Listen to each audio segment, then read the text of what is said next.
Welcome to the Italian Wine Podcast. This episode is brought to you by Vinitaly International Academy, announcing the 24th of our Italian Wine Ambassador courses to be held in London, Austria, and Hong Kong from the 27th to the 29th of July. Are you up for the challenge of this demanding course? Do you want to be the next Italian Wine Ambassador? Learn more and apply now at vinitalyinternational.com.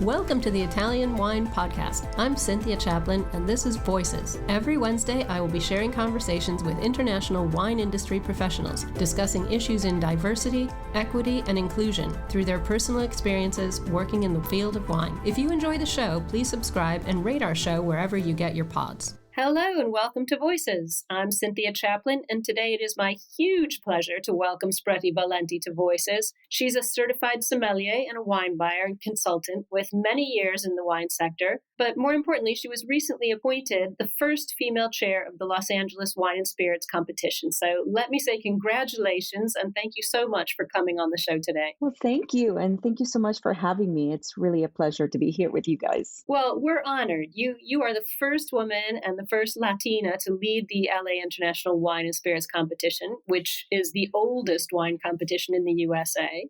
And considering this is the 87th edition, I think it's been a darn long time coming seeing a woman and a Latina in this top spot. Why do you think it took so long for this to finally happen? You know, it's an interesting concept because the people that have been behind the competition for many, many years, the last 23 actually has been women. But the people that have been the chairman have been men. But the gentleman which I replaced was actually the gentleman that gave me my first entrance into the wine world. Oh, wow.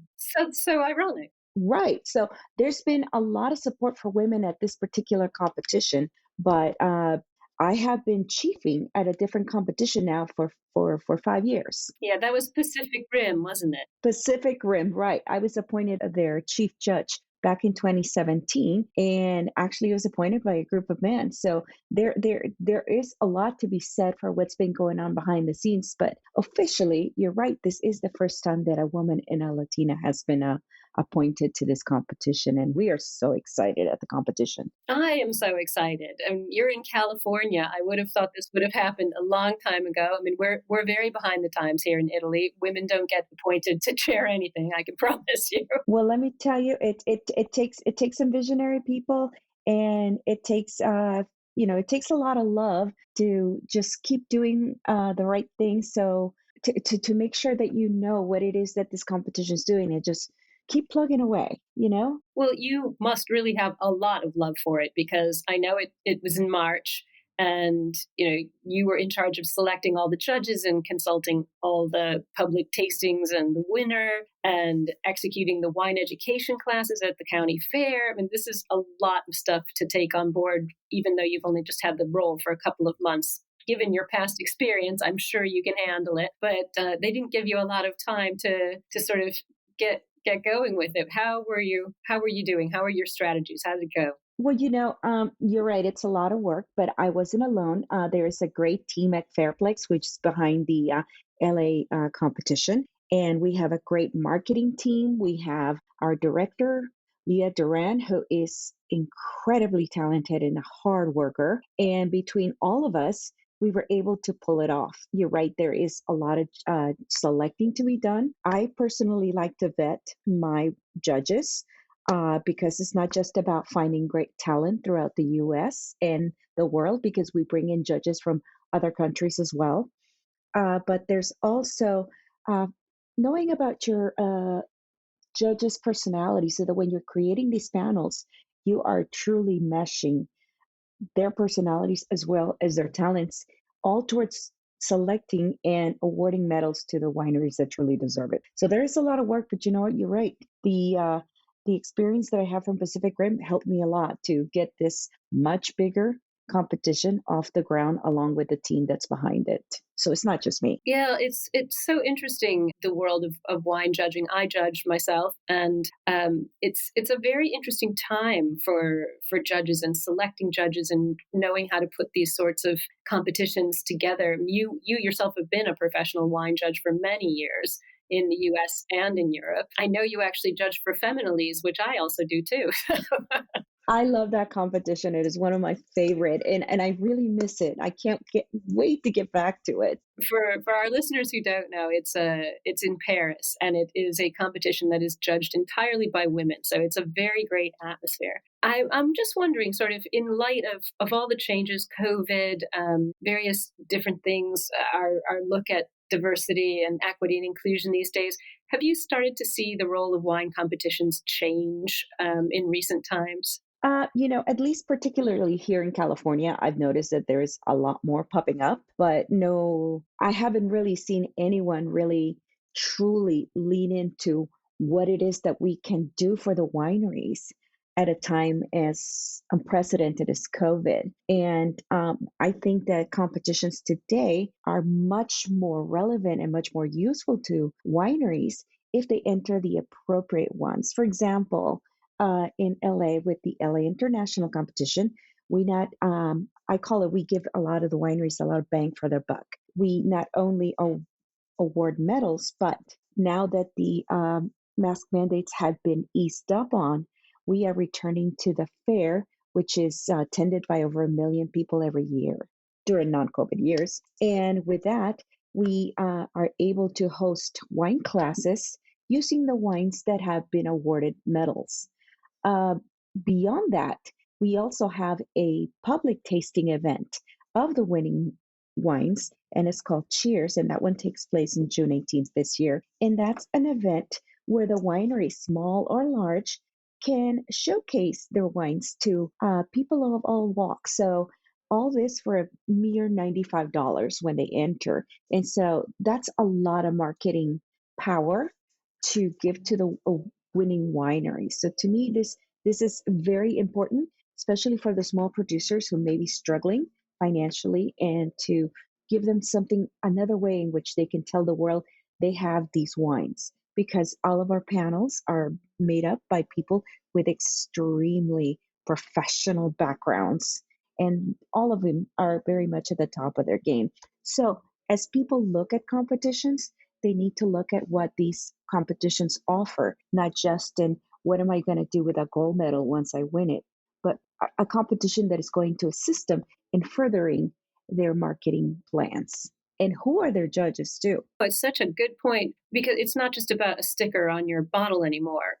It was for a long time, and I'm not to say that that's not important, because many people, confronted with 3,000 bottles in a grocery store, will look for a bottle that has a sticker on it. There's a lot of value still there. But the point that you made about the entrance fee for your producers being $95, I did not know that. That is exceptionally low. So that is hugely inclusive. That's amazing. As you said, for startups or young producers or people who are new or just very small, that opens a big door, because the entrance fees are usually prohibitive for people in that position. Right. And what I want to mention also is that with to your first question of how are competitions changing, and there's so many of them, and you really have to be careful in what your competitions enter. Who's tasting your wine?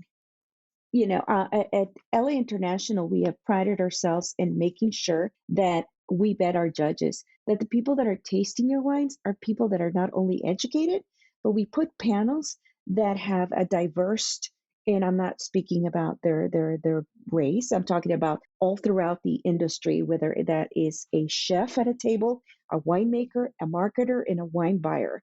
So that when people go and buy a wine that has a medal from any of my competitions, you are sure to get a wine that had a very diverse and very much not a critic's point of view, but an advocate's point of view. And that's really important, because that's one of the things that I've heard a lot from wineries when we approach them to enter a competition is they said, we don't need another critic telling us about our wine. And I say, I tell my judges Don't be a critic, be an advocate. Imagine you're the person standing at the grocery store looking at a sea of wines. Now, which is the best of all of these wines that you could possibly take home? And that's kind of what we do. And that's what I not only do at LA, but I also instruct my judges to do that at Pacific Rim as well. I love the philosophy of that. It sounds so much more positive. Critic sounds critical. It is. It's snobby, it's snooty, and I really want to get away from that whole point. We're trying to get more people to enjoy wine. We're trying to demystify wine. So by telling you how great I am and I'm telling you to drink this wine, I think I'm doing the exact opposite. So by telling you that all of these people from different walks of the industry are telling you that if I only had $10 to spend on a bottle of wine, this is the best darn $10 bottle of wine we have. I think that's a lot more approachable. It is, and it's much more educational. I like the fact that you're combining education with what you're doing too. I was lucky enough to attend a couple of those whining classes at the LA County Fair many years ago now. Oh, that makes me so happy. Yeah, yeah. No, I'm a big fan, and I've been in Europe now for a long time, so I haven't had a chance to get back. But yeah, I've had the chance to do that, and it's very rare that that happens. That education is combined with the competition. So not only are you supporting the producers and awarding them prizes, but then you're educating the consumers Yes, about these wines and letting them taste them and letting them try them and letting them hear how they got awarded whatever points they were awarded. absolutely. That's a really unique approach. And as you said, it is much more advocating for the wine than criticizing it. Exactly. And we stood in front of them in the days pre-COVID. We would have, I mean, about 100 people in our classrooms, and we always opened it up to questions. And to me, that's really important because again, wine is still kind of a curiosity for people. People still feel that they need to have a degree from Harvard or something to enjoy wine. And this is the opportunity to open the doors to many people to let them know that no, you were a taster since the day you were born. That's a great thing. That's a great thing to think. I never thought of it that way. Yeah, I always tell people, what I always start off my classes, but what do you like to drink when you're not drinking wine? And it's you can almost see the light come on in their head when you explain to them, that at least here in the US, back in the 80s, I believe, I'm aging myself, we had the Coke versus Pepsi challenge. Of course, I remember it well. People just picked the yeah. So people picked the Coke versus Pepsi. Nobody explained to them why, and that's okay. You just picked it up. And so for me, I use that because a lot of people can identify that. A lot of people can identify choosing their favorite soda flavor over the other. And it is my job to explain to them why. And I said, you've been tasting the whole time. Now let me tell you how to translate that into wine. That's fantastic. And it changes people. That's part of my mission in doing all of this is just to make people more comfortable around wine. It's so much less intimidating. Much less intimidating. Yeah, I love how open you are about it because these competitions that you are running, that especially LA International, these are really prestigious events and can really sort of be a springboard for new wines to break into the scene. So keeping in mind that idea of including and opening the door and making a bigger table to bring more people to drink wine together, I think that's really special. It is definitely unique. It doesn't happen at all wine competitions, as we know. No, and I do, like I said, but Pacific Rim, we're doing the same thing. We're a younger, not well, even that one's also celebrating 35 years this year, and we're doing that one in April. And we're also focusing on more. That one seems to attract a lot more of the obscure regions of the U.S., such as Michigan and the East Coast, which in California they're obscure because we don't get to see those wines very much. So it's an opportunity to tell the world, there's this grape that exists called Diamond. There's this other wines made. And so that's the whole point of competition is to tell the world what the producers and what other people are drinking. And I think they're very important today. If again, you enter the right ones, the right ones. Well, that's always the question. Make sure you're entering your best wines. Aside from the wine competitions, I do want to ask about your work in retail because I know you were the buyer for Anne's Boutique Wines and won the top wine shop in Orange County. And I'm just wondering because when you were doing that, it was still it was still early days and tricky times in our industry, which tends to be very close-minded about a lot of things, which I wish it would change. I think we're getting there. But do you see underrepresentation of BIPOC-owned wineries in retail? What do you think the U.S. industry can do to combat that? Absolutely. Italian Wine Podcast. If you think you love wine as much as we do, then give us a like and a follow anywhere you get your pods. What I really well, I got started. I cut my teeth as a wine buyer in the industry altogether in a tiny little shop that specialized in carrying nothing but small producers.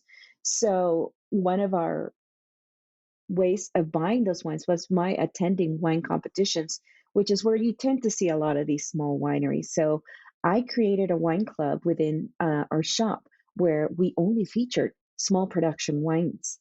So you as a small producer or any producers listening, you need to find those people that are championing you and support them. Do events with them. If you think that it doesn't make a difference, you might be incorrect because it does. I know that many of our producers were able to get a panel with us, and we were able to give them a platform where they could talk about that. Now, what can the industry do? Is have more events where for example, let me use Mexico as a big example. I just remembered, I work with the importer of Mexican wines to the US, the largest one. They're called La Competencia. And one of the things they were really brilliant about doing is a lot of them banded together and put together buying trips, and it's called Baja Uncorked. And they brought group of buyers into the area and truly opened all of our eyes to what we were missing out on. So I think that's one of the ways that small producers can do it. I'm hoping that some people can create these groups so they can self-promote and support those wine shops, events, places like that that will give them the platform to be heard. So there is ways of doing it at, and I see it with my clients because as a consultant now, that's who I specialize in is small unknown areas, still small producers. And that to me, that's still a joy to be able to find an incredible wine that sometimes can be produced as little as 50 cases or as large as 2,000 cases. And again, back to the competitions, find the competitions that champion you. At LA International, we actually have a category called limited production. So we are actually having your wine compete with wines that are produced at the similar numbers. That's really important. It's so much more fair, actually. That's really interesting. Exactly. So you're not going to compete with the Gallos of the world, not, that's to me, that's an added edge. That's a little extra help from within our own competitions. But again, look for those people that are supporting you. Go out there, find out, ask questions, get together with other wineries, support each other. Yeah, I like that idea of forming a collaboration to build a platform. I know when I'm presenting, it's very successful. yeah, it's true. And I love to talk about producers that people haven't heard of before. And you see the smile on someone's face when they taste the wine. Oh, that's so good. I wasn't expecting it. Yeah. Who made this? And then, they end up buying the wine, which is great for the producer. So that spirit of collaboration to build the platform, to get the message out there, I think that's really important. Yeah, I love that. I mean, you're also an educator. How do you approach teaching wine to young people and people who are new to wine drinking? I mean, we have these old traditions in wine education, and language can exclude so many people. As you said, a lot of wine language is super snobby, method of delivery really formal. What are you doing? What are you seeing other educators do to smash some of these barriers? With putting the educational classes at LA International, I've noticed that we try to bring it down to earth. I'll speak for my own method, and I will not speak for my co-educators, but I like to what I call speak English. So I really stay away from words like pyrazines and, all the technical jargon, in it doesn't mean anything to anyone that hasn't really studied wine, and it shouldn't. No, thiols doesn't tell you a thing unless you know. Yeah. It shouldn't. It's kind of like going to your doctor or a mechanic, and they start talking about parts of the car, and you glaze over and you start thinking about what you're going to have for dinner. So that I think that's very similar. So you have to speak English. I always tell my co-educators, like, speak English, use everyday words.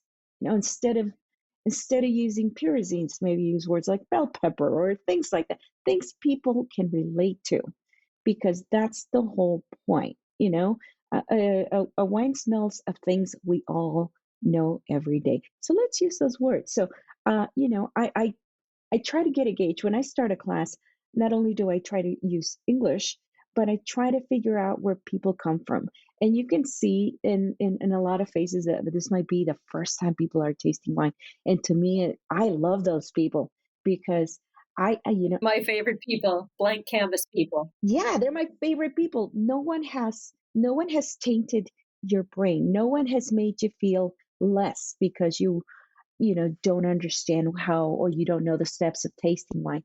I get to teach you in a manner that hopefully will stay in your head, and as you leave the door, you'll go out there and feel more confident. I teach my classes, that when they're learning about wine, that what they really need to be doing is, when they're out shopping for food, when they're cooking, they need to smell every ingredient.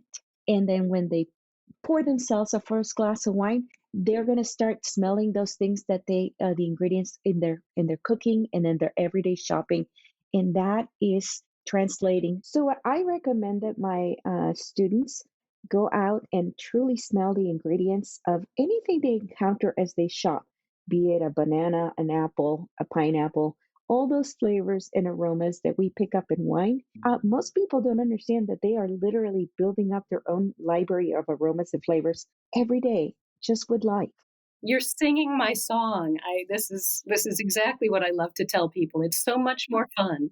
Exactly. I say, you are already very well versed tasters. You just don't know it yet.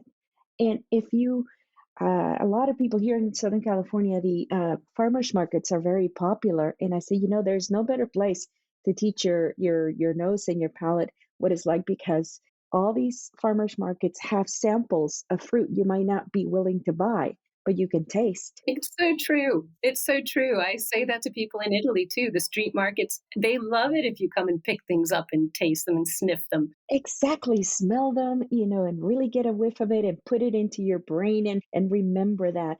The difference between a Granny Smith apples to a red Washington apple, it's quite there. It's palpable. And so if you remember all those things that you've been smelling and tasting, when you open a bottle of wine and you pour yourself a glass, you'll be really surprised to say, "Oh my God, that smells just like whatever fruit you just, really put in your memory." So to me, that's how I try to approach my tasting, is trying to put it into a manner that is already there for people.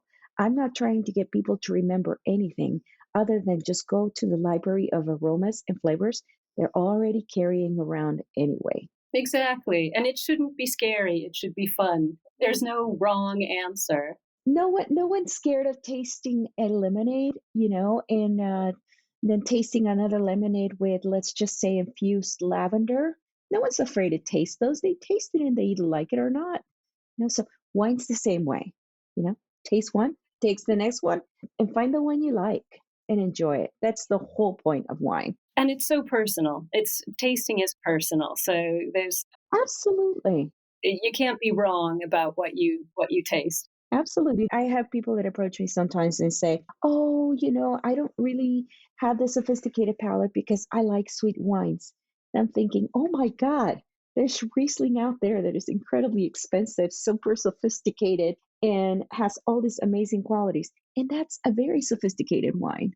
And it's sweet." So let, don't let your personal preference deter you from thinking that you do not have a sophisticated palate. You do. Everybody does. Everybody does. Very true. It's very true. I know that the fairs are coming, kind of rolling up for you. But what's happening for the rest of your year? What are you doing after the fairs come to an end of June time? Well, after that, I will be. Going on vacation, maybe. Oh God, we'll find out. I've learned not the last 2 years have taught me not to plan too much, but and just go with the flow. But I'm in a project with one of my, as I mentioned earlier, I consult, and one of my biggest clients is La Competencia Imports, and they featured wines and from Mexico. So right now we're in the midst of preparing all of the wines from central Mexico that are going to be coming into the U.S. So we're going to start a lot more educational programs.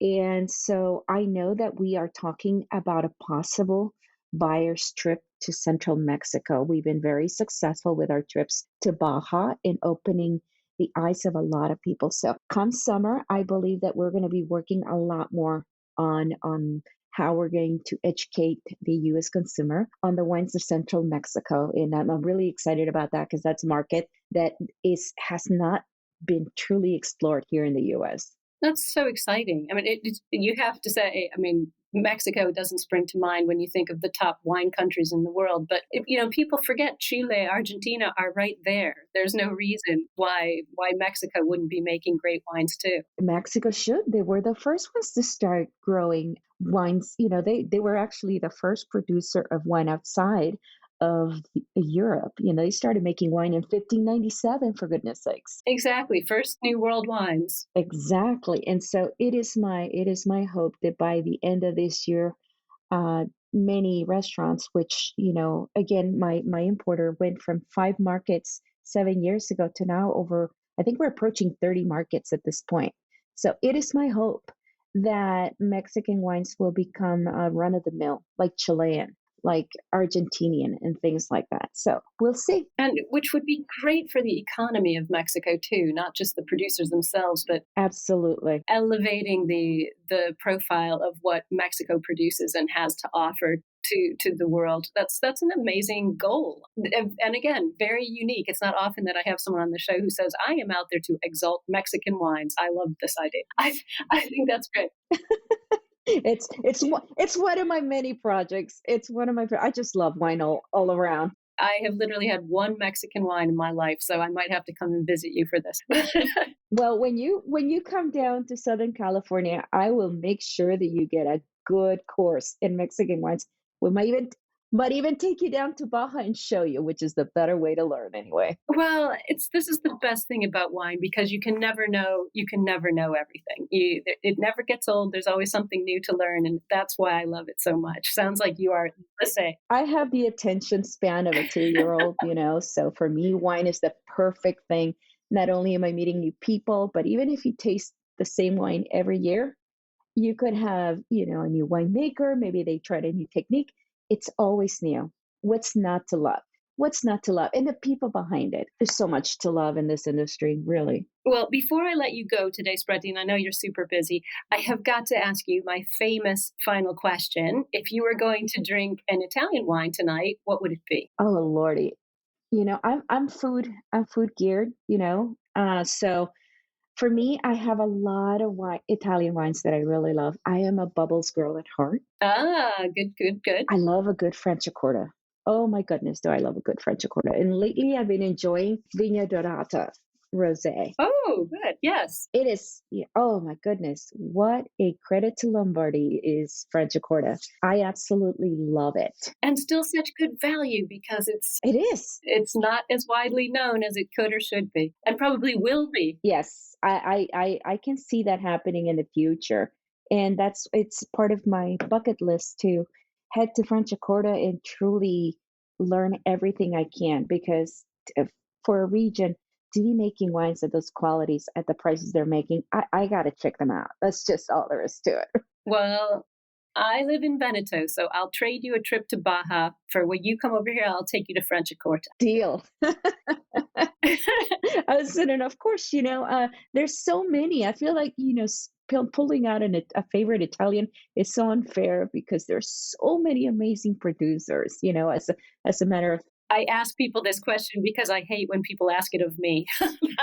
Oh, yeah. It's to me, it's like choosing your favorite child. That's just not fair. Exactly. But there is so much. And I have a whole list. Honestly, I have a whole list. But if I'm just going to sit and sip something, pass me the Franciacorta. Yeah, well, I'm with you on that one. I'm with you on that one. Thank you so much. It was a joy to talk to you today. And I appreciate you taking the time out of your schedule because I know you are busy. Thank you so much.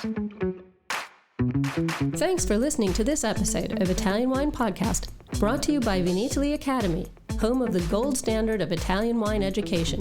Do you want to be the next ambassador? Apply online at vinitalyinternational.com for courses in London, Austria, and Hong Kong, the 27th to the 29th of July. Remember to subscribe and like Italian Wine Podcast, and catch us on SoundCloud, Spotify, and wherever you get your pods. You can also find our entire back catalog of episodes at ItalianWinePodcast.com. Hi guys, I'm Joy Livingston and I am the producer of the Italian Wine Podcast. Thank you for listening. We are the only wine podcast that has been doing a daily show since the pandemic began. This is a labor of love and we are committed to bringing you free content every day. Of course, this takes time and effort, not to mention the cost of equipment, production, and editing. We would be grateful for your donations, suggestions, requests, and ideas. For more information on how to get in touch, go to ItalianWinePodcast.com.